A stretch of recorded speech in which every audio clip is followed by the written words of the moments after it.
இருக்க இருக்கும்போது பார்வதா தேவி பார்த்தாள். என்ன செய்கிறாள்? இறைவன் தானே 12 வருடமாக தவம் இருந்தால் நான் வந்து உனக்கு முக்தி மோட்சம் தருவேன். ஆமா, சிவபெருமான் என்னைக்கு நான் வருகிறேனோ அன்னைக்கு உனக்கு முக்தி மோட்சம் என்று ஆண்டவன் சொன்னார். ஆமா. அப்போ அதனையே எதிர்பார்த்து தவம் இருந்த பார்வதி மனம் வருத்தப்படுகிறார். இத்தனை வருடமாகி விட்டது, இன்னமும் இறைவன் வரவில்லையே என்று மனதிலே மனக்கவலை அடைந்து 12 வருஷம் தவம் செய்து பகவான பார்க்கலன்னு சொன்ன கவலை இருக்கத்தானே செய்யும். ஒரு மனிதன் வந்து புதுசா விருந்தாளி வராருன்னு வைங்க. ஆமா, வாரமணி சரி என்ன சொல்லுவாரு? நாளைக்கு வந்துருதான் பாரு. ஆமா, அது முக்கியமான ஆளா இருப்பாரு குடும்பத்துல. ஆமா, அப்ப இந்த வீட்டுல சரி விருந்தாளி வாரான்னு சொல்லி ஆமா இப்போ வருவாங்க பெற வருவாங்க, இப்போ வருவாங்க பெற வருவான்னு எதிர்பார்த்துக்கிட்டே இருப்பா. ஒரு நேரம் மினி பஸ்ஸ பாப்பா, சரி ஒரு நேரம் கேடிசி பஸ்ஸ பாப்பா, ஒரு நேரம் தனியார் பஸ்ஸ பாப்பா. பார்த்து கண்ணெல்லாம் பூத்து போகும். பூக்கக்கூடிய நேரத்துல ஆமா கடைசியா சாயங்காலம் 6:30 மணிக்கு வருவாங்க. இப்பதான் வந்தீங்களோ விருந்தாளி வருவாங்கன்னு நீ உன்ன மாதிரி ஆளா இருந்தா எப்ப வருவாங்கன்னு நீ எதிர்பார்த்துக்கிட்டு இருப்ப. குடத்துக்கார மாதிரி ஆளா இருந்தா விருந்தாளி வீட்டு பக்கமே வர முடியாது. ஆமா, எங்க வீட்டுக்கு எதிர்த்தால மினி பஸ் ஸ்டாண்டு. சரி, மினி பஸ் ஓடுது பத்தியா? Mini bus. ஆமா, எங்க வீட்டுக்கு எதிர்த்தால பஸ் ஸ்டாண்டு. சரி, நான் காலையில எந்திச்ச உடனே ஆமா அந்த பஸ் 8:30 மணிக்கு வரும். சரி, ஒருவேளை நம்ம வீட்டுக்கு யாரும் விருந்தாளி வருவாங்களோ ஆமா அப்படின்னு வாசல்ல வந்து நின்று பாப்பேன். சரி, வரமாட்டாங்க விருந்தாளி. வேளா சமயம் என்னைக்கு ஒரு நாள் வந்தாங்கன்னா உங்க வீட்டுக்கு எந்த மனுஷன் வருவான்? ஆமா, சரி, பெரும்பாலும் வரமாட்டாங்க. இவர் பண்ணதை நீங்க கேட்டீங்கன்னா விருந்தாளி வருமா வராதாங்கிறது அப்புறம் நமக்கே தெரிஞ்சு போகும். நீங்க தெரிஞ்சுக்கலாம். நான் வாசல்ல நின்று பாப்பேன். சரி, திடீர்னு சப்போஸ் ஒரு ஆள் இறங்கி வந்தாங்கன்னா நம்ம வீட்டுக்கு விருந்தாளி ஆமா நான் தலைவாசல்ல வந்து நின்னுக்கிடுவேன். சரி, அப்படி கையை வச்சு மறிச்சு நின்னுக்கிடுவேன். எதை தலைவாசலையா? ஆமா, தலைவாசல்ல கையை வச்சு மறிச்சா அவர் எப்படி உள்ள போவாரு? போக மாட்டாருல, போக கூடாது மறிக்க. அதானே வாசல் நின்னுக்கிட்டு சரி நான் மனசுல நினைச்சுக்கிடுவேன், நீங்க எல்லாம் விருந்தாளி வரணுமாக்கும் அப்படின்னு நினைச்சுக்கிட்டு அண்ணாச்சி வாங்க வாங்க வாங்க. ஆமா, ஒரு நாளும் வராத மனுஷன் வந்திருக்கீங்க. வாங்க வாங்க. சரி, நீங்க எங்க வீட்டுல இருக்க சொன்னாலும் இருக்க மாட்டீங்க. ஆமா, இருக்க சொன்னா தானே இருப்பாரு. ஆமா, இருக்க சொன்னாலும் இருக்க மாட்டாருன்னா எப்படி இருப்பாரு? ஆமா, சாப்பிட சொன்னாலும் சாப்பிட மாட்டீங்க நீங்க எங்க வீட்டுல. ஆமா, காபி போட்டு தந்தாலும் நீங்க குடிக்க மாட்டீங்க. குடிக்க சொன்னா குடிப்பாங்க. ஆமா, குடிக்க. சரி, ஆமா, ஒரு இளநீ வாங்கிட்டு கொடுக்கணும்னாலும் ஆமா 3 கிலோமீட்டர் அங்க போகணும். என் பையன் வீட்டுல இல்ல, என் மாமன் வேற வீட்டுல கிடையாது. உங்க சௌரியம் எப்படி அப்படிம்ப சரிதானே இருந்தாலும் என் மூஞ்ச பாப்பாரு. கிழக்க போன மினி பஸ் இன்னும் கொஞ்ச நேரத்துல மேக்க வரும், இன்னும் 5 நிமிஷத்துல மேக்க வந்துரும். உங்க சௌரியம் எப்படின்னு கேட்பாரு. ஆமா, வீடு விருந்தாளி பாப்பாரு. நம்ம வீட்டுல இருந்தோம்னா நமக்கு பச்சை தண்ணி கிடையாது இல்ல அப்படின்னு சொல்லாம கொள்ளாம மரியாதையே இவனே போன்னு சொல்லுறதுக்கு முன்னால நம்ம புறப்பட்டுறணும். அப்படியே திரும்பி போவாரு. என் வீட்டுக்காரி வீட்டுக்குள்ள நின்னுக்கிட்டு அண்ணாச்சி சாப்பிட்டு போங்க, அண்ணாச்சி வீட்டுல விட்டு வெளியே வந்து சாப்பிட்டு போங்க அப்படிம்பா. போட்டு கொடுத்தா சாப்பிடுவாரு. சரி, அப்படித்தான் இருக்கும். பிறகு அதுக்கு செய்யணும் என்ன செய்யணும் தெரியுமா? சாப்பிடுங்கன்னு சொல்லுவாங்க. சரி, என்ன செய்யணும்? போய் சமணம் போட்டுக்கணும். ஆமா, ஆனா சாப்பிடலாம் நீங்க கோவப்படுவீங்க. ஆமா, சோத்தை கொண்டு வாங்க. இற போட்டு சோத்தை வச்சாதானே சாப்பிடுவீங்க. நம்ம கேட்டோம்னா அதுக்கு முன்னாடி சோறே கிடையாது. அப்ப இத மாதிரி இருந்தா விருந்தாளி யாரும் வீட்டுக்கு வருவாங்களாயா? விருந்தாளிக்கு சோறு பொங்கி போடுற மாதிரியா இருக்கு. விருந்தாளுக்கு சோறு பொங்கி போடுற மாதிரினா அரிசி கிலோ 100 ரூபான்னு விக்கி. அவன் விக்கல. காய்கறி வாங்க முடியுதா? ரேஷன் அரிசி நீ சாப்பிடுவியா? சாப்பிட்டா சுகர் வராது, பிரஷர் வராதுங்க. அதான் விருந்தும் மருந்தும் 3 நாளைக்கு தான் இருக்காங்க. விருந்தும் மருந்து 3 நாளைக்குன்னா வந்த அன்னைக்கு வாழை இலை, 2வது நாளைக்கு கூவ இலை. இவ்வளவு வாழை இலை இல்ல, இந்த கூவ இலை தான் இருக்கு, போட்டு சாப்பிடுங்க அப்படின்னு 2வது நாளைக்கு கூவ இலைய. 3வது நாள் ஊருக்கு போவல என்ன ஆகும்? முகம் தண்ணிக்குள்ள தெரியும். ஊருக்கு போவலன்னா தட்டுல தான் முகம் தெரியும். ஆமா, தண்ணியை ஊத்தி 5-6 பாரிக்கை கிளை ஓட்டுவாங்க. அந்த மாதிரி தெரியும். ஆமா, 1 நாள் 2 நாள்னா பரவாயில்ல, பதறி சோத்த பொங்கி குழம்பு வச்சு கொடுப்பாங்க. நீங்க போமா 10 நாள் 20 நாள் இருந்தா உங்களுக்கு பதறி செய்ய முடியுமா? முடியாது. ஏன்னா நீங்க பொங்கி சாப்பிட வேண்டியதா இல்ல பழைய சோத்து சாப்பிட வேண்டியதானே. அப்படியா? ஆமா, அதே மாதிரி பாரதத்துல அதாவது கண்ணனாகிய என் பெருமாள் சரி தூது சொல்லி போனார். தூது சொல்லி போகக்கூடிய நேரத்தில் என்னையா 5 பஞ்ச பாண்டவர்கள் இடத்துல ஆமா அதாவது கீசகன் இடத்துல சரி அந்த நாட்டை பங்கு வைத்து கொடுப்பதற்காக போய் கேட்க போனார். அப்படி போகக்கூடிய நேரத்துல ஆமா எத்தனையோ அரமனைகள் உண்டு. கர்ணனுடைய அரமனை உண்டு, பெரிய பெரிய சரி கிருபாச்சாரிய அரமனைகள் உண்டு. இப்படி அரமனைகள் இருக்கும்போது அத்தனை வீட்டையும் விட்டு இந்த ஹரி ராமச்சந்திரர் எங்க போனார் தெரியுமா? எங்கயா போனார்? விருதுராஜனுடைய வீட்டுக்கு போனார். சரி. எதற்காக? அதாவது விருதுராஜனுடைய வில்லு இருக்குமானால் இந்த பாண்டவருடைய போரே முடியாது, நடக்கவும் செய்யாது.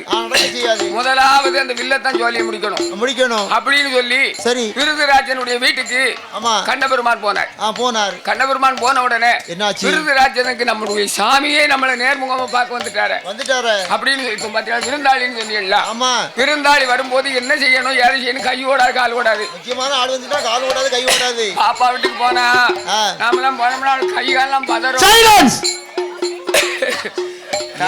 கோயில வந்து சத்தம் போட்டுக்கிட்டு இருக்கிய தாத்தா ஒரு நாள் வரமாட்டாரு அப்படின்னு சொல்லி காபி சட்டி எடுத்து வைப்பாளோ, தண்ணியை தூக்கி ஊத்துவாளோ, தேயிலே போடுவாளோ, சீனி போட மறந்து போவா. மறந்து போய் தாத்தா காபி நல்லா இருக்காம்பா.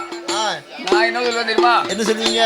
பாப்பா என்ன நீ சீனியே போடல, ஆமா காப்பி என்ன இப்படி இன்னைக்கு அதானே அப்படின்னு சொன்னா தாத்தா நான் நெசமாவே சீனி போடல அப்படின்னு சொல்ல கை ராசி அப்படி நிக்குமா அப்படின்னு சொன்ன போது விருதுராஜனுடைய இடத்துல சரி இந்த கண்ணனாகிய மாயவன் என் பெருமாள் போன உடனே கையும் ஓடல கால் ஓடல ஓடலன்னு உடனே சரி ஒரு தார் வாழைப்பழத்தை எடுத்து வச்சு ஒரு தொட்டியில பாலை எடுத்து வைத்து அப்படியே அந்த கண்ணபெருமானுக்கு சரி என்ன செய்தார் தெரியுமா? பாலும் பழத்தையும் வைத்து எதிர்பார்த்தார்.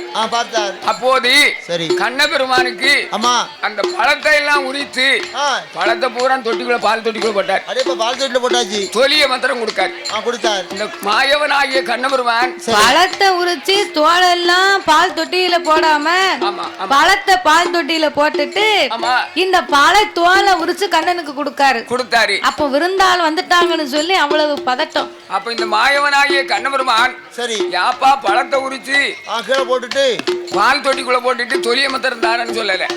அப்ப அவர் என்ன நினைச்சார்? அதையும் வாங்கி நம்மளுடைய பாசத்தினுடைய அதாவது சந்தோஷத்தினால பழமா தொலியா என்று தெரியவில்லை என்று தெரியாம கொடுத்தாரு. அப்படியே தொலிய பூரா வாங்கி உண்ட உடனே அப்போது விருதுராஜன் பார்த்தான் நம்ம செய்யாத தவறை செய்து விட்டோமே பழம் பூரா தொட்டிக்குள்ள அடக்கி தொலிய பூரா ஞானி கொடுத்துருக்கோமே ஐயா கொடுத்துட்டோமே. அதுதான் பாருங்க ஒரு விருந்தாள் வந்தா அப்படி உபசரிக்கும் போது சரி நமக்கே நில அறியாமல் அப்படியே வரத்தை கொடுக்கும். ஆமா அந்த உடனே ராஜன் அதாவது திருராஜனுடைய வில்லை ஒடித்து அப்படியே கீதகன் இடத்துல போய் சென்றாராம்.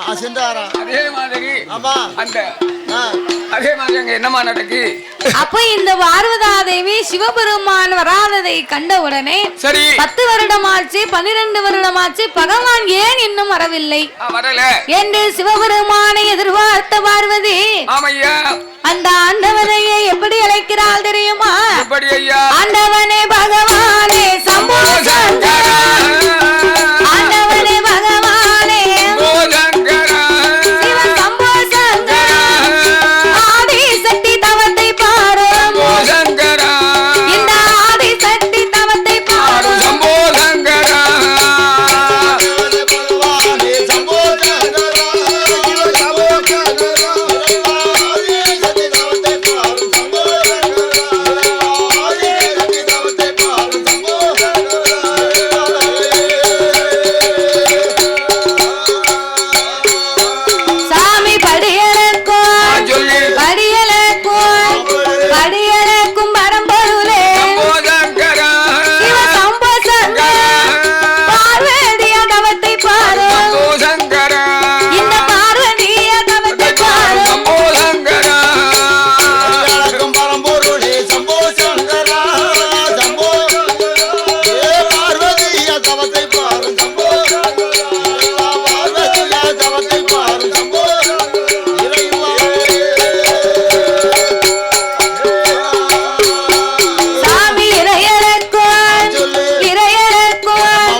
நின்றது. நகலான கைலாசமே நகண்டுமெல்லாம் ஆடின உடனே என்ன பார்வதிக்கு பகவானை பார்க்காம இருக்க முடியல. இருக்க முடியாது. அப்ப சிவனை பார்க்காமல் 12 வருடமா பிரிந்திருந்த உடனே பார்வதிக்கு மன கவலை தாங்க முடியாம ஆண்டவனை எண்ணி அவ அழுது புலம்பி இறைவனை அழைத்தா பாருங்க.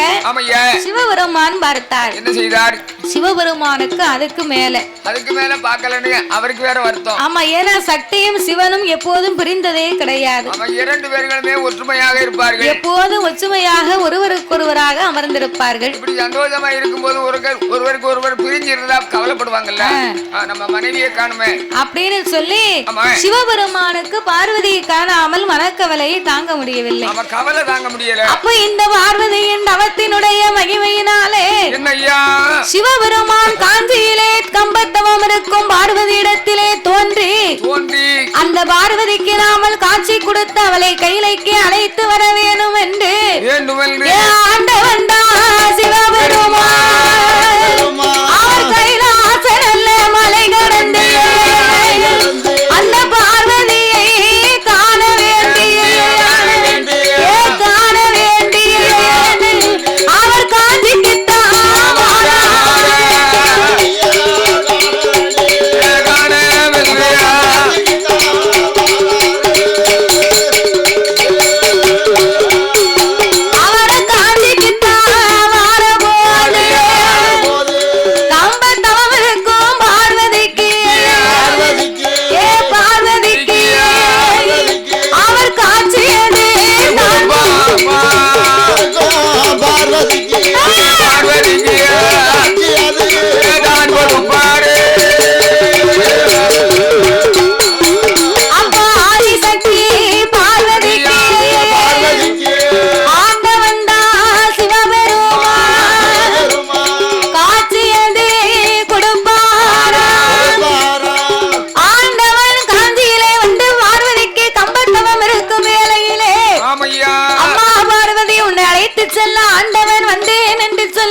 இறைவனாகிய பகவான் பார்வதியின் தவத்தின் மகிமையினாலே கண்பத்தின் மகிமையின் பாவத்தை மன்னித்து சிவபெருமான் பார்வதிக்கு காஞ்சியிலே கம்ப தவம் இருக்கும் போது காட்சி கொடுத்து எடுத்து வைத்து சிவபெருமான் பார்வதிக்கு இந்த பாவத்தை மன்னித்ததனாலே இறைவன் காஞ்சியிலே எடுத்து வைத்து பாவத்தை மன்னித்ததனாலே ஏகாம்பர ஈஸ்வரன் என்று பெயரை வாங்கி அந்த ஏகாம்பர ஈஸ்வரனாகிய சிவபெருமான் காஞ்சியிலே வந்து என் வார்த்தையை கேட்டு நீ கம்பத்தவங்களை இருந்து வந்ததினால காஞ்சி நகரதில கம்பத்தவோ இருந்ததால அம்மாடி இருந்ததால காஞ்சி காமாட்சி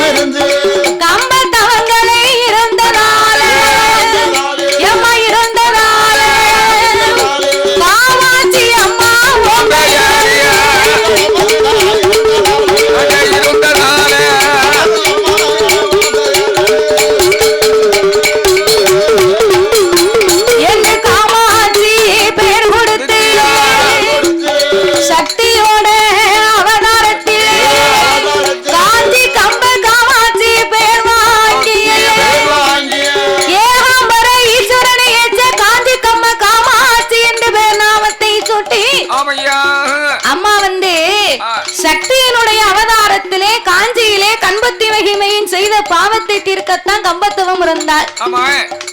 அவள் காஞ்சியிலே வந்து கம்பத்திலே நின்று தவம் இருந்ததுனாலதான் அவளுக்கு காஞ்சி கம்ப காமாட்சின்னு பேரு. அப்ப இப்பேற்பட்ட பேர் நாமங்களை வாங்கி கொண்டு ஏகாம்பர ஈசனை ஏற்ற காஞ்சி கம்ப காமாட்சி என்று பேர் நாமத்தை வாங்கி கொண்டு இந்த காஞ்சிமா நகரத்திலே நீ பெயர் நாமம் அவதாரம் செய்ததுனால காஞ்சி மக்களுக்கெல்லாம் காக்கும் தெய்வமாக இருந்து நீ அரசாள வேணும் என்று பார்வதா தேவியும் சிவபெருமானுமாக அந்த காஞ்சி மாநகரத்திலே ஏகாம்பர ஈஸ்வரனும் கம்ப காமாட்சியுமாகவே காஞ்சியிலே இருவர்களுமாக அமர்ந்திருக்க ஏகாம்பர ஈசனை ஏற்று காமாட்சி அம்மா அமர்ந்திருக்க அப்ப இந்த ஆண்டவனாகிய சிவபெருமான் பார்வதிக்கு வாக்கு வரங்களை கொடுத்தார். ஆக்குவாரோ ஆயிரத்தி 8 வாரம்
வாக்கு வரம் கொடுக்க அப்ப காமாட்சி அம்மா சொல்லுகிறா, இறைவா இதோடு எங்களுக்கு வரம் கொடுத்து விட்டீர்களே, ஆனால் நான் பூலோகம் சென்று புகழாக வாழ போறேன் அப்படின்னார்.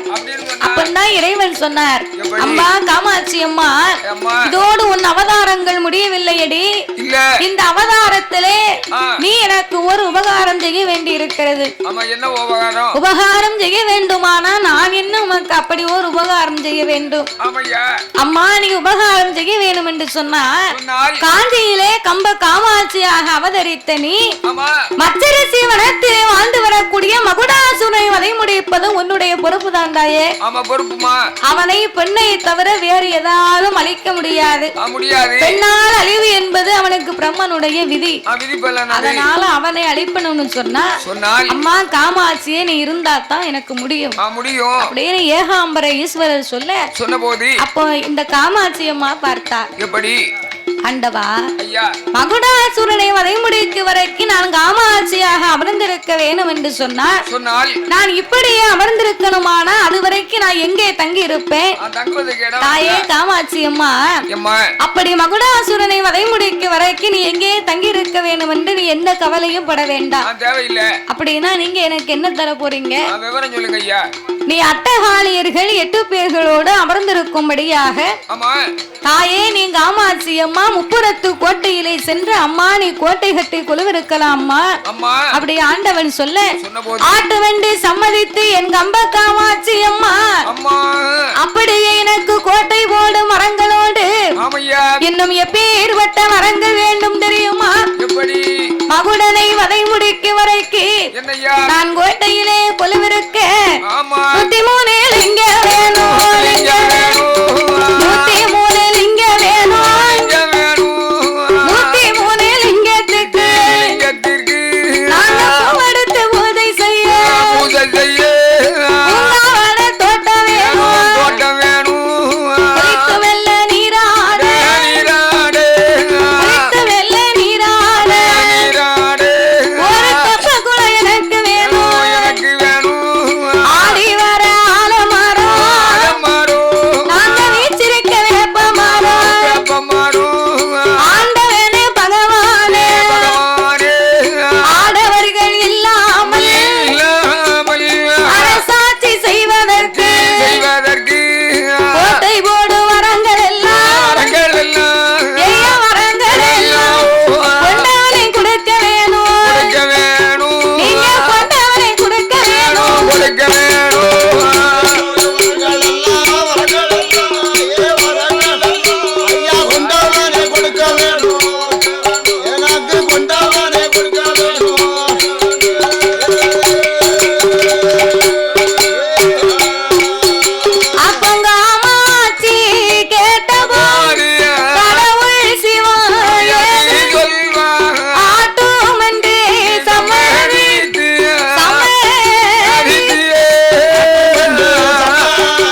முடிக்கும் காலம் வரைக்கும் ஆமா நீ முப்புறத்து கோட்டையிலே சென்ற அட்ட காளியர்களோட கொலுவிருக்க வேணுமானால் நீ கேட்ட வரங்கள் எல்லாம் உனக்கு நான் அப்படியே தாரேன். ஆமா அப்படியே உனக்கு தரணும் என்று சொன்னால் நீ ஆசையிலே அதிக வரங்களை கேட்டதுனாலே அம்மா கம்ப காமாட்சியே உங்கள் 8 பேர்களோடு காமாட்சியே உனக்கும் ஆயுள் காலங்கள் குறைவு. ஆமா அட்டகாளிகள் முத பிறந்தது 7 பேர் தான்.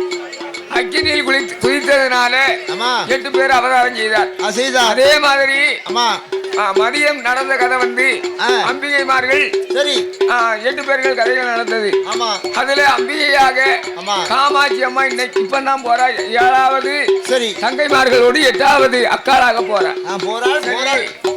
அப்ப இந்த காமாட்சி அம்மாவும் அவர்களோடு கொலுவிருப்பதற்காக சரி அவர்களும் ஆசையில அதிக வரங்களை கேட்டாங்க. அதனால ஆயுள் காலம் குறைவுன்னு சொன்னா எத்தனை வருடங்கள் இறைவா? வருஷத்தை சொல்லுங்க. 50 வருட காலங்கள் வரைக்கும் உங்களுக்கு அழிவே கிடையாது. 50 வருஷம் சொல்லுறியே.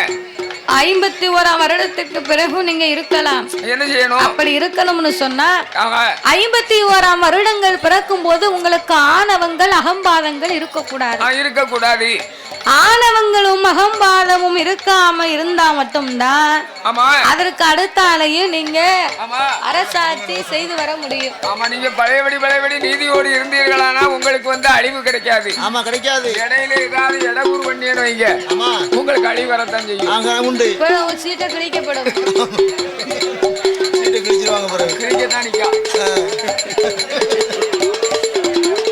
அப்படின்னு ஆண்டவை இறைவன் எடுத்து சொல்ல சரி காமாட்சி அம்மா எப்படியாக இருந்தாலும் பரவாயில்லை இறைவா எங்களுக்கு நாங்கள் கேட்ட வரங்கள் எல்லாம் கிருபையோடு வேணும் என்று சொல்ல சொன்ன போது ஆண்டவன் அப்படியே உங்களுக்கு தந்தேன் என்று வரங்களை கொடுக்க என் கம்ப காமாட்சி அம்மா வரங்களை வாங்கி கொண்டு அவள் எங்கே வருகிறா தெரியுமா? காஞ்சி மாநகரவே அவள் முப்புறம் தன்னதற்கு அவள் முப்புறம் தன்னதே இவ முக்கணியா மாறா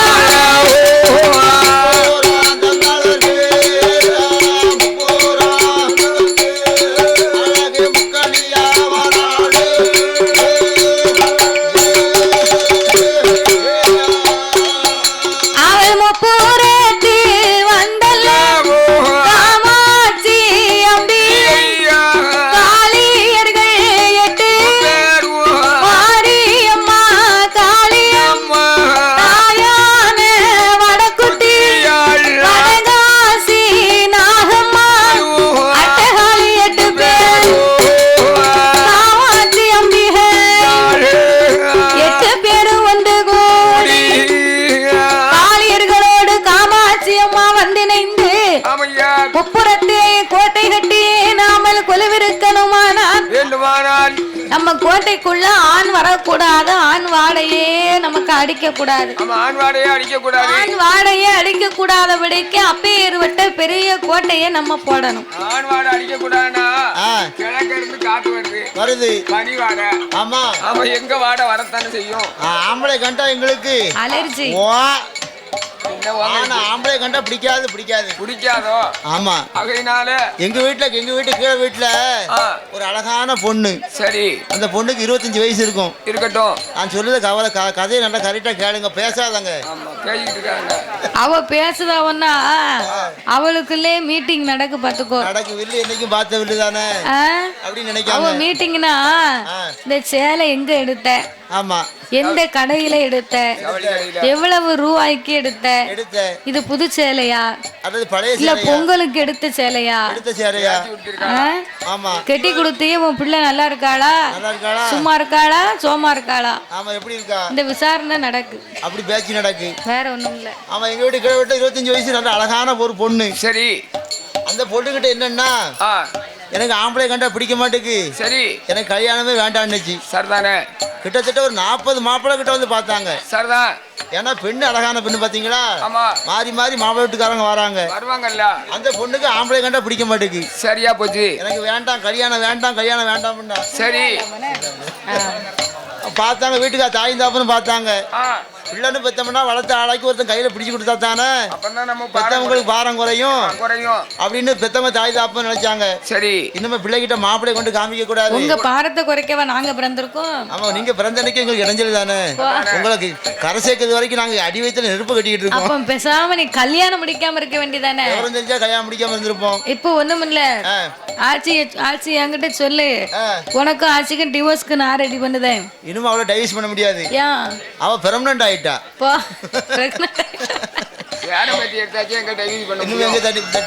ஒரு 4 பிள்ளைகளை பத்தி கட்டி கொடுத்து பேரம் பேத்தி எடுத்து நம்ம டைவர்ஸ் பண்ணி என்ன யூஸ்? வரவு செலவு பண்ணியாச்சு. இனிமே அவளை டைவர்ஸ் பண்ணோம்னா சரி நம்ம கஞ்சிராம ரோட்ல அலைஞ்சிரும். நீ தான் கரிச்சட்டி கையுமா அலைவ. அப்படி ஆகி போகும். கடைசியில் ஒரு ஆம்பளை பையன் நல்ல அழகான பையனை பார்த்து அந்த பொண்ணுக்கு சஸ்பென்ஸா கோயிலுக்கு போயிட்டு வரணும்னு கூட்டி போய் அந்த பிள்ளைக்கு கல்யாணத்தை முடிச்சு வச்சுட்டாங்க. சரி, முடிச்சாச்சு. என்னன்னா கல்யாணம் முடிச்சு 3 வருஷம் தான் ஆகுது. என்ன 4 குழந்தை இருக்கு. அது என்ன 3 வருஷத்துல 4 குழந்தை? 1 வருஷம் டபுள் பிரைஸ். அப்படி விவரம் சொல்லும். ஆமா, அதனால எந்த பொருளுமே வேண்டாம்னு சொல்லக்கூடாது. ஆமா, கூடாது. அப்போ ஆண்வாடை அடிக்க கூடாது, ஆடவர்கள் சத்தமே நமக்கு கேட்க கூடாது. அதனால முப்புறத்திலே சென்று நாமல் கோட்டை கட்டியே கொலுவிருக்க வேண்டும் என்று காளையர்கள் எல்லோரும் காமாட்சி அம்மாளும் அவர்கள் எப்பேற்பட்ட கோட்டை போடுகிறார்கள் தெரியுமா? மண்ணாலே கோட்டை போட்டால் மழை கரையும் என்று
மண்ணாலே கோட்டை போட்டால் வளவையிதால் கரையும் என்று கல்லாலே கோட்டை போட்டால் கரிமருந்துக்கு ஆகாதென்று இரும்பால கோட்டை போட்டால் துருபிடிக்கும். நீ உட்கார்ந்து வை. இரும்பாலே கோட்டை போட்டால் துருபிடிக்கும், தங்கத்தினால் கோட்டை போட்டால் தணலுக்கு ஆகாது. வெள்ளியால் கோட்டை போட்டால் வேனலுக்கு உள்ள இருக்க முடியாது. ஆமா. மரத்தால் கோட்டை போட்டால் அதுல வண்டு தும்பி எல்லாம் வந்து அடையும். காட்டுக்குள்ளே மரம் நிக்கினா காக்கா பச்சி பறவை வண்டு தும்பி எல்லாம் அதுலதான் தொலை போட்டு இருக்கும். பாத்துக்கோ. அதுலயும் பாருங்க மரங்கொத்தி பறவைன்னு ஒண்ணு இருக்கு. அந்த மரங்கொத்தி பறவை மரத்தை போய் தான் கொத்திட்டு நிக்கும். ஆமா, அதுக்குதான் ஆமா வண்டி தும்பிகள் அடையும் என்று. சரி, என் தாயாகப்பட்ட கம்ப காமாட்சி அம்மா காளியர்களோடு காஞ்சிபுரம் செங்கல் வாங்கி என்னையா அவள் கட்டுடனே கோட்டைகளை போட. அந்த காலத்திலே காஞ்சிபுரத்திலே அனாவுக்கு 10 செங்கலாம். ரொம்ப சௌரியம். ஒரு அனாவுக்கு எத்தனை செங்கல்? 10 செங்கல். அடேங்க அப்பா. ஆனா இப்போ ஒரு செங்கல் என்ன விலையா விக்கி? 15 ரூபா. 15 ரூபா, 12 ரூபா, 13 ரூபா தினுசு வாரி இருக்கு. அப்போ நானும் ஒரு சின்ன வீடு கட்டலாம்னு பாக்கேன். இவ்வளவு வயசுக்கு மேலயா? இல்ல, ஒரு சிம்பிளா ஒரு ரூம் போட்டு கட்டலாம்னு பாக்கேன், கட்ட முடியல. ஒரு ரூம் கட்டணும். இப்போ உள்ள காலத்துல வீடு வாசல் கட்டிடலாம். வீடு வாசல் கட்டுவது பெரிது கிடையாது. அந்த வீட்டை கட்டுதாங்க பாரு வேலையாட்கள். வீடு கட்டக்கூடிய ஆளுக்கு ஆள் சம்பளத்தை கொடுக்க முடியல. ஆள் சம்பளம் கொடுக்க முடியலன்னா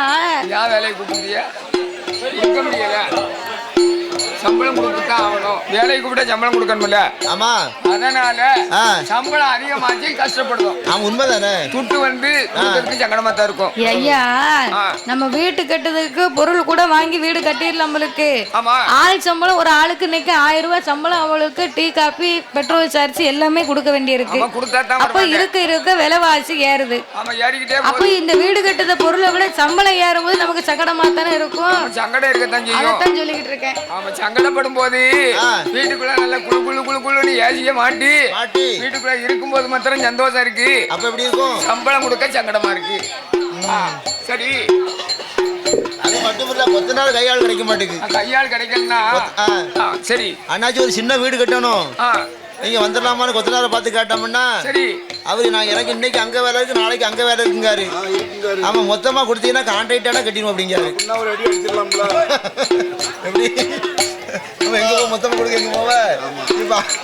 அப்போ காஞ்சிபுரத்திலே அனாவுக்கு 10 செங்கலை வாங்கி அம்மா காமாட்சி காளியர்களோடு கோட்டைகளை போட. அம்மா கோட்டை எப்படி இருக்கு தெரியுமா? எப்படி ஐயா? ஓரானல்ல வடித்தே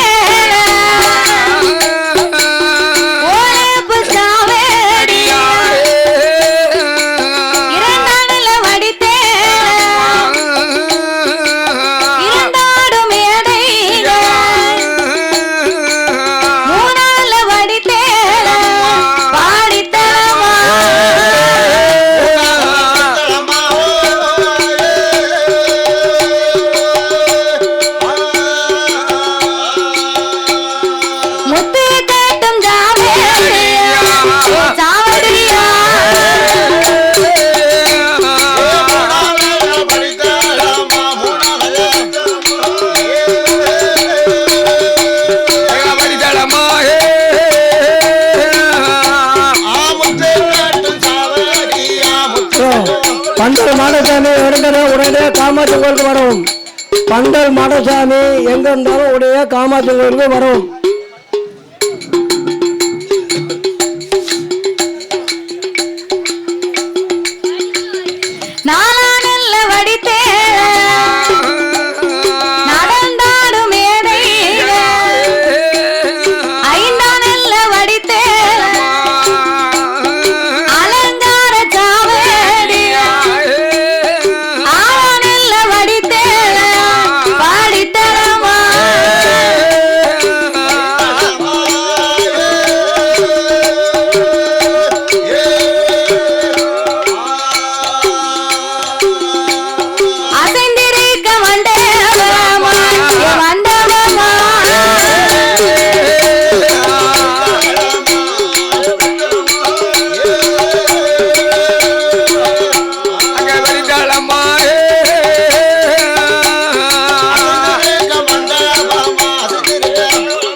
மண்டபம் குதிரை கட்டும் தாழ்வடங்கள் கொட்டார சாவடிகள்.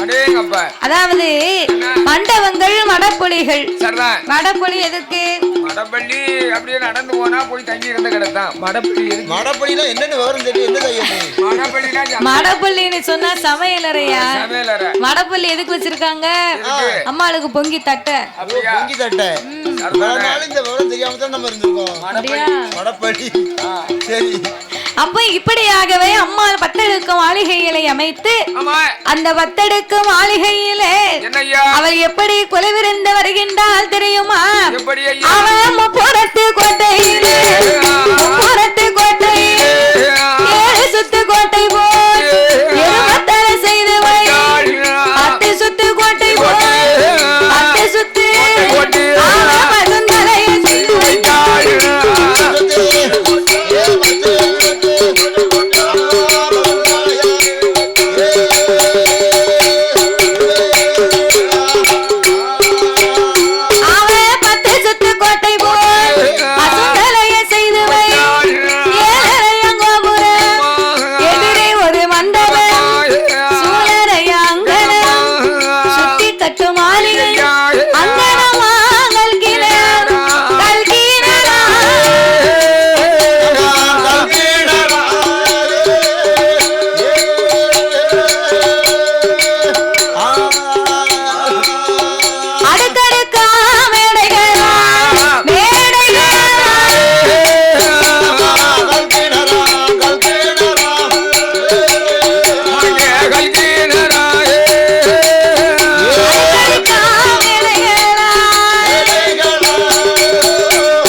அந்த கோட்டையிலே மாளிகை வாசலிலே தங்க தகட்டிலே அம்மா எழுதி போட்டிருக்கா. ஆடவர்கள் ஒருவர்கள் இல்லாமல் அம்பிகை 8 பேரும் கம்ப காமாட்சி அம்மாளோடு அட்டகால 8 பேரும் அடக்கி ஒடுக்கி ஆண்டு வரக்கூடிய காமாட்சி அம்மா கோட்டை. இந்த கோட்டை இந்த காமாட்சி அம்மனுடைய கோட்டைக்குள்ள தச்சர் அடித்த தலைவாசலை கடந்து கொல்லர் அடித்த கூடாரத்தையும் தாண்டி ஆணாக பிறந்தவர் யார் ஒருவர் உள்ளே வந்தாலும் சரி அவர்கள் தலை அறுக்கப்படும். தலை அறுக்கப்படும் யாராவது எழுதி போட்டிருந்தா உள்ள வருவாங்களா? நாமலாம் 10 காதவடிக்கு அந்த பக்கம் ஓடி போயிருவேன். ஆமா, வாவாநகரத்துல இருக்க பெரிய அருவா. ஒரு வீச்சு தான். உள்ள போய் இருக்கிறது யாரு? அறுவாட்டு வீசினா சும்மா விடுவாங்க. தேசப்பட்ட காரியமா ஆயுள் தண்டனை கைதி ஆகி விடுவோம். அதனால எண்ணி இப்ப வந்து ஒரு ஆண்டு செய்து கிடையாது. சரி, டபுள் கொலை கேஸ் போட்டுருவாங்க. பிறகு சரிதானே 28 வருஷம் தூக்கி உள்ள போட்டுருவாங்க. பிறகு அப்படியா? ஆமா. அதனால அதாவது காளிகளுடைய கோட்டையில இந்த காமாட்சி அம்மா கோட்டையில சரி யாராவது ஆண்கள் வருவார்களானால் தெரிந்து தெரியாம வந்தாங்கன்னு சொன்னா அவங்களுடைய தலைய அளவிட்டு ஆமா அப்ப இந்த கோட்டைக்குள்ளே ஆடாக பிறந்தவர் யார் ஒருவர் உள்ளே வந்தாலும் அவர் கோட்டைய தலையை அறுத்து கோட்டை வாசலிலே தொங்க விடப்படும்னு அம்மா தங்க தகடடித்து மாளிகை வாசலுக்கு முன்னால வச்சிருக்கான்.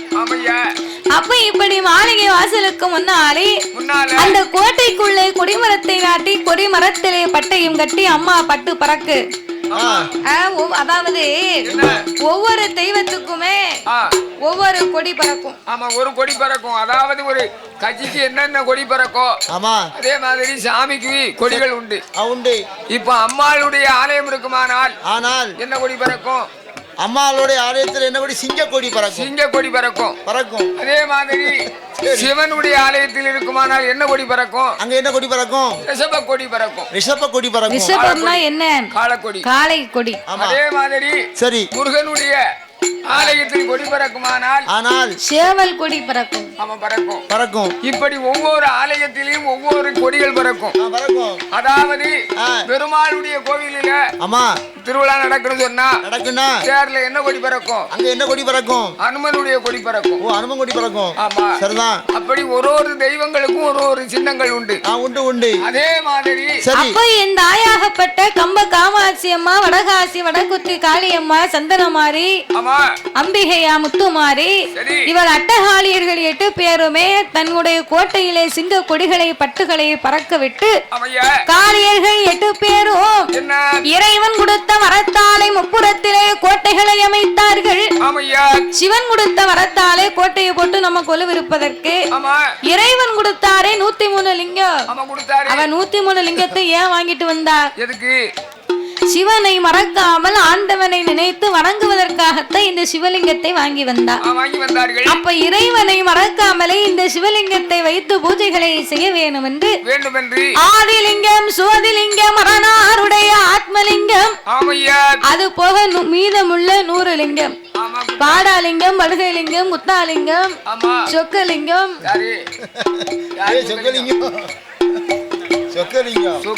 அதாவது சொக்கனுடைய நாமம் பெற வேண்டுமானால் எல்லாரும் வாங்க முடியாது. அது வாங்க முடியுமா? தாத்தாவுக்கு 100 பேர் சொக்கலிங்கம். ஆமா, எனக்கு பேர் எத்தனையோ இருக்கு.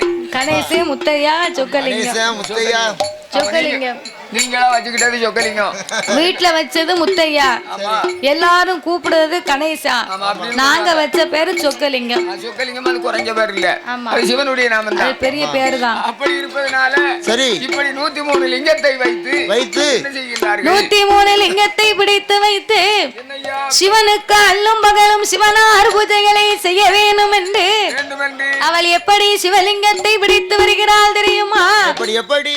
அம்பிகையா 8 பேரும், 8 பேரும், அம்பிகையா 8 பேரும், கம்ப காமாட்சி அம்பிகையா, முப்புறத்து கோட்டையில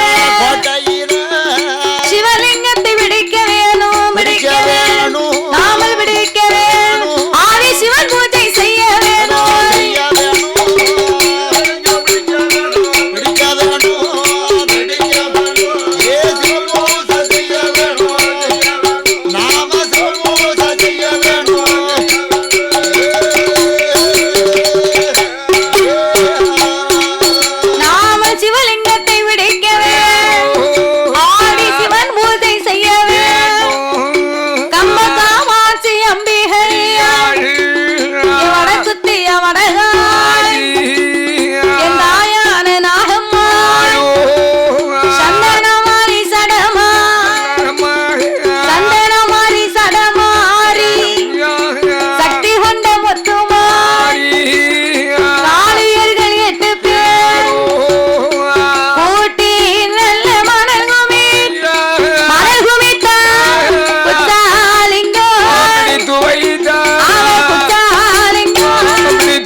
அரலிங்கத்தை பிடித்து வைத்து 103 லிங்கத்திலே 3 லிங்கத்தை கோட்டைக்கு உள்ள வைத்தார்.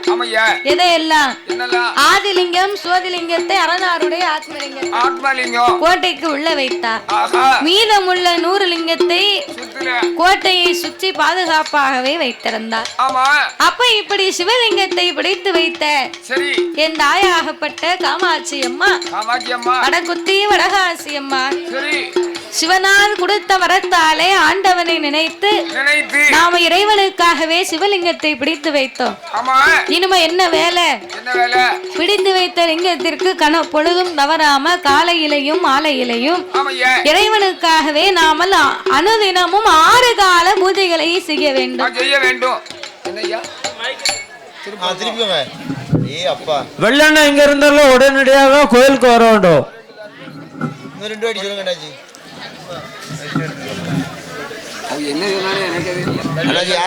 சொல்லணுமா?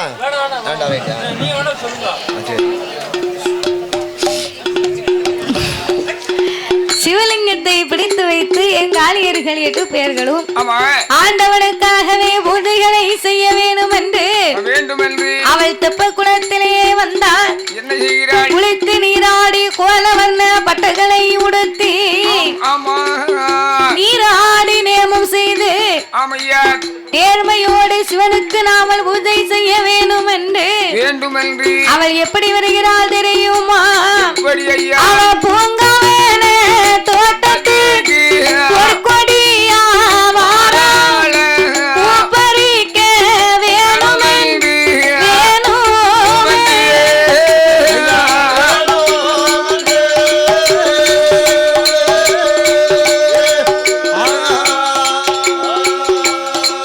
நாமல் பூஜை செய்ய வேணும்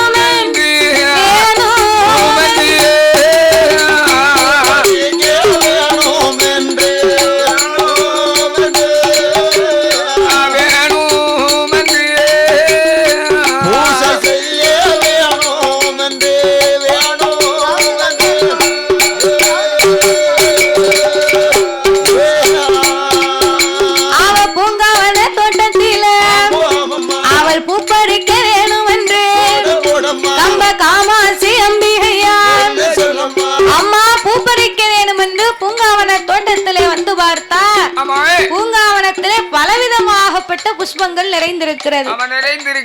என்னென்ன புஷ்பம் எல்லாம்? மந்தாரை, பிச்சி, இருவாச்சி, செண்பகம், வாடாமல்லி, வடர்மல்லி, சூடார்மல்லி, சுடர்மல்லி, மல்லிகை, முல்லை, கனகாமரை, கட்டி செந்தி, ஜபல் பூ, செவந்தி பூ, வருவாங்க, கூப்பிடுங்க. காட்டு ரோஜா, ஊட்டி ரோஜா. அண்ணாச்சிக்கு மயக்க திருப்புங்க. அப்படி பலவிதமான மலர்கள் மலர்ந்து கொண்டிருக்கின்றது. உயர் திரு ராமையா ஐயா அவர்கள் உடனடியாக கோயிலுக்கு வரும்படி அழைக்கப்படுகிறார்கள். உடனே வாங்க ஐயா. ஆமா, உயர் திரு ராமையா அவர்கள் உடனே கோயிலுக்கு வரும்படி அண்ணாச்சி உங்களுக்கு எதிர்பார்க்கவோ. அதேதான் சீக்கிரம் வாங்க ஐயா. அப்படியே பூத்து கொண்டிருக்கும் போது சரி, அங்க அட்டகாளியர்கள் காமாட்சி அம்மா என்னமா செய்கிறார்கள்? அப்ப இத்தனை புஷ்பங்களும் பூங்காவன தோட்டத்திலே பூத்து நிறைந்திருக்கிறது அல்லவா? இப்பேற்பட்ட புஷ்பத்திலே சிவனுக்கு பிடித்த மலர் என்ன மலர்? அதாவது ஒரு சாமிக்கு ஒரு பூக்கள் பிடிக்காது. அம்பாளுக்கு நந்தி வட்டம் பிடிக்காது.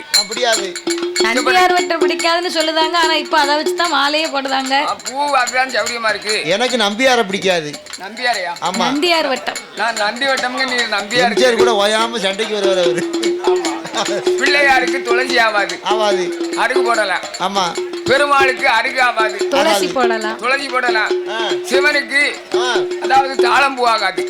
சிவபெருமானுக்கு. சரி, அப்படி இருப்பதனால சரி செவ்வரளி மாலையை போட்டு வணங்கலாம். சிவனுக்கு பிடிச்ச செவ்வரளி மாலை. அதாவது எத்தனை தன்மையான பூக்கள் இருந்தாலும் ஒரு வெள்ளை நிறம் உள்ள மலரை எடுத்து 48 நாள் ஒரு மண்டலம் நம்ம நினைத்த இஷ்ட தேவதைய அந்த வெள்ளை மலரை எடுத்து 48 நாள் அவருடைய நாமத்தை சொல்லி நம்ம வணங்கணும்னு சொன்னா நம்ம நினைச்ச காரியம் முடியும், நடக்குமோ?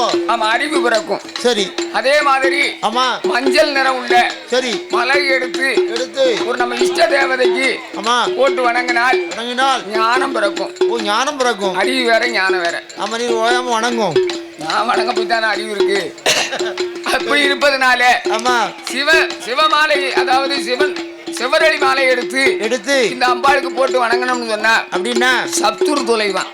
சத்துருன்னா யாருன்னு? சத்துருன்னு சொன்னா நமக்கு இருக்கக்கூடிய எதிரிகள். நம்ம எதிரிகளை வீழ்க்கக்கூடிய சக்தியானது இந்த செவ்வரளிக்கு தன்மை இருக்கின்றது.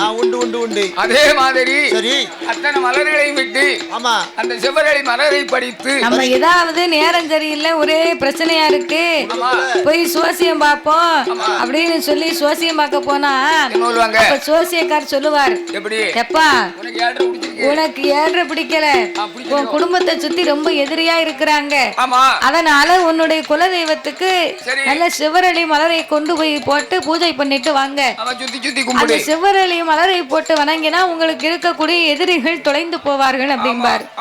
அதனால சிவரளி மலருக்கு எதிரிகளை துரைக்கக்கூடிய சக்தி இருக்கிறது. என் வீட்டுக்கு என் குழந்தையா வரவே மாட்டுக்கா.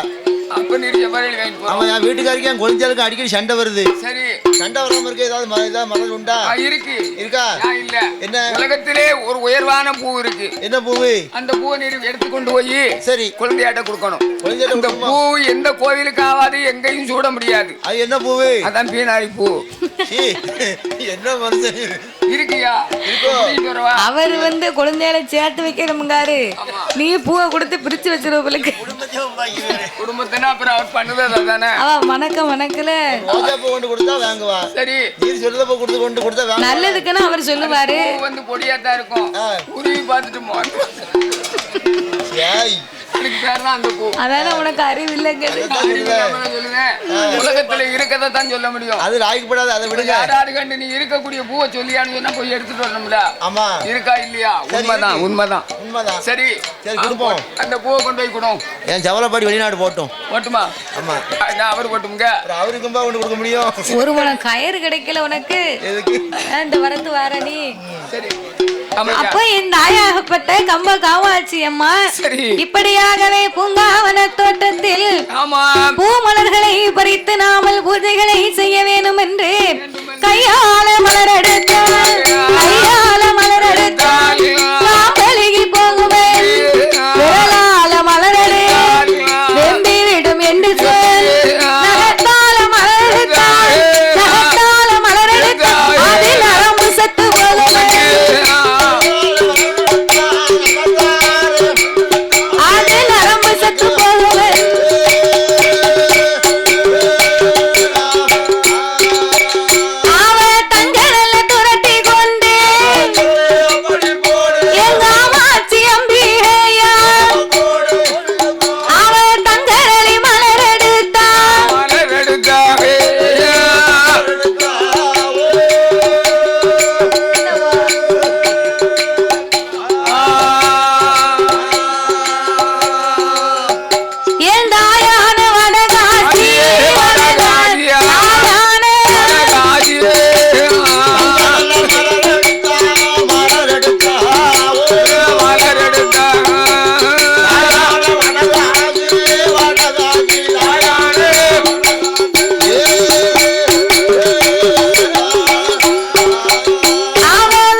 செவ்வரளி மலர் எடுத்து எடுத்து வெள்ளி துரட்டி கொண்டு வில்வ இலைகளை கொண்டு வந்து ஆமையா சிவபெருமானுக்கு எப்படி செவ்வரளி இஷ்டமோ அதே போல இறைவனுக்கு வில்வ இலையும் சிவனுக்கு ரொம்ப பிடிக்கும், ரொம்ப இஷ்டம். ஆமா. அப்ப இந்த செவ்வரளியவும் வில்வ இலையவும் கொண்டு வந்து விமலனுக்காகவே பூவாகவே தொடுத்து காளியர்கள் சிவலிங்கத்துக்கு முன்னாலே போட்டார். வில்வக்காய் பாத்திருக்கீங்களா? வில்வக்காய் எப்படி இருக்கும்? வில்வக்காய் வந்து முட்டை வேண்டாம், கடாய் வேண்டாம். வேண்டாமோ? எந்த பலிகளுமே வேண்டாம். வேண்டாம். ஒரு வில்வக்காயை வெட்டினா ஆமா 5 கிடாய் வெட்டினதுக்கு சமம். அடே அப்பா, அப்பேற்பட்ட சக்தி வாய்ந்தது இந்த வில்வக்காயும் வில்வ இலை. அந்த வில்வக்காய்க்கு வந்து அவ்வளவு மவுசு, அதே மாதிரி இலைக்கு அவ்வளவு தன்மை. ஆமா. அப்ப இந்த விவரம் தெரிஞ்சும் கறி சாப்பிடணும்னு சொல்லித்தான் கடாய் வெட்டுது என்ன? ஆமா. பிறகு எப்படி சாப்பிட முடியும்? சொந்த பந்தத்தை கோயில் கொடை கூப்பிட்டு வந்தோம்னா கறி சாப்பாடு கொடுக்கணும்ல. ஞாயிற்றுக்கிழமை நாளைக்கு கிடையாதோ? நாங்க இருந்து கொண்டு வந்தோம். நாளைக்கு கறிஞ்சோறும் சாப்பிடலாம்ல பார்த்தா நீங்க இன்னைக்கு ஞாயிற்றுக்கிழமை கேள கொடூர் நாளைக்கு தான் கொண்டு இருக்குமோ? சரி, ஞாயிற்றுக்கிழமைக்கு வாரோம். அப்படியா? ஞாயிற்றுக்கிழமை கண்டிப்பா வரணும்னா ஆமா. கிடாய கொன்னா பாவம், கோழி போட்டு சாப்பிட்டா தின்னா தீரும். கொன்னாப்பா நான் வாரேன் அண்ணாச்சி. நான் வாரேன் அண்ணாச்சி. நான் வாரேன். நான் வரல அண்ணாச்சி. ஆமா, எனக்கு பிடிக்காது. அப்படியா? ஆமா. சரி. அப்போ இந்த வில்வ இலைகளையும் செவ்வரளியும் மலர்களையுமே கொண்டு வந்து சிவபெருமானுடைய சிவலிங்கத்திற்கு போட்டு அந்த காளியர்கள் எப்படி பூஜை செய்ய வருகிறார்கள்? எப்படி ஐயா? அவன் பகவான் என்றே சொல்லுவாள சொல்லு